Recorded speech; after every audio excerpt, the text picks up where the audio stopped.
که مرا آزار بسیار نده، وجود من در من شد. این ملائکه دوزخ بر این زناکار چی میگفته است؟ میگفته است نادته زبانیه. همین ملائکه دوزخ میگفته است این کان هذا الصوت و انت تضحك و تفرح و تمرح ولا تستحی منه. این ملائکه دوزخ میگفته است این طلب یاردمی که الحال از من میکنی، آیا نمیشد که همین طلب یاردم در دنیا میکردی؟ در حالتی که تو زنا میکردی میخندیدی، زنا میکردی راحت میکردی، زنا میکردی معیشت میکردی. ولا تستحی منه، از خدایی که تو را خلق کرد تو از او شرم نکردی، امروز تو با از من یاردم طلب میکنی؟ اینجا جای یاردم نیست دیگه. حضرت موسی گفتن الهی ما لمن زنا، پروردگارا کسی که در دنیا زناکار است او را چی جزا میتی؟ قال الله تعالی البسه درعا من النار لو وزع على جبل شاهق لاصبح رمادا. پیغمبر خدا چی گفتن؟ حضرت موسی گفتن خداوند جواب گفت که من بر زناکار چگونه معامله میکنم؟ یک درعش میپوشانم. درع گفته لباس همون دوزخی‌ها را میگن از آهن است، چنان تفسان است گفت میپوشانمش. اگر همون لباس دوزخی را در بالای کوه از کوههای بلند دنیا اگر بگذارین لاصبح رمادا، قسم به عظمتی خدا که کوه را خاکستر میگرداند. همون لباس زناکار است. لکن از همه ده زنای وزنین ترین پیغمبر خدا با کی گفتن؟ اعظم زنا بالام والاخت و بالمحارم. در باب زنا صحبت ها زیاد است. انشاءالله ما در باب هر یک جمعه من شاید که حدیث های از این تکرار میکنیم.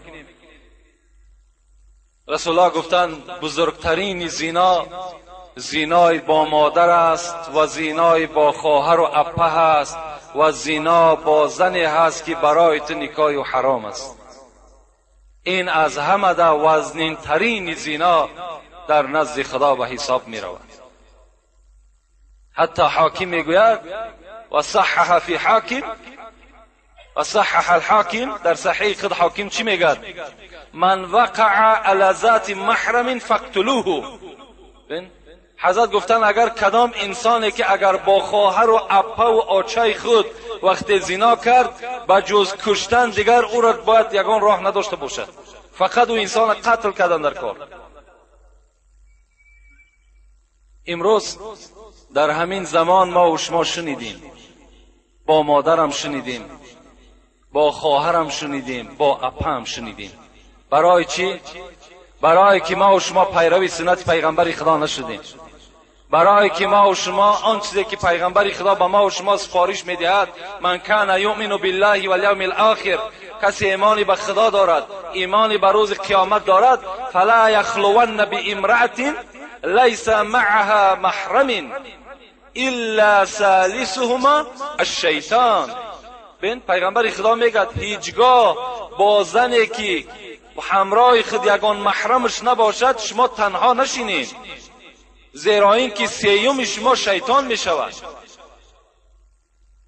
شما حتی به خواهر خود، به ینگه خود، به خاله و عمه خود که اینا برای شما گرفتنشون حرام است، تنها نشستن شما را پیغمبر خدا اجازت نمیده، زیرا میگه سیوم شما شیطان است، شما را وسواس میکنه.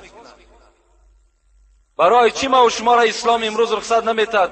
فرزندهایی که الکی به سین 7 میرسند جاگه های اونا را از خانه جدا کنید، جاگه پدر و مادر جدا باشد، جاگه فرزندها جدا باشد. همه برای همین است. امروز چی یک بیناموسی در ما و شما پیدا شده است؟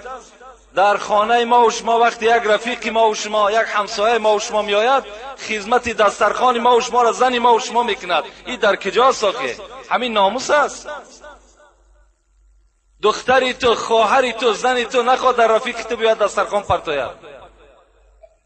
آخه اگر سختم نرسد دستت نمیشکند، مهمان توست. حضرت عمر در خانه نمی نشست. مهمان که می آمد نزد دروازه راست می ایستاد، میگو شرم دارم که نزد مهمان نشینم در حالتی که ملائکه ها راست ایستادگی هستند.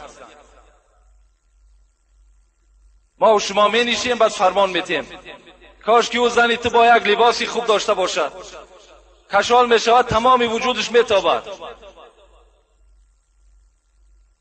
این مسئله را شما دقت بتین، نگذاریم.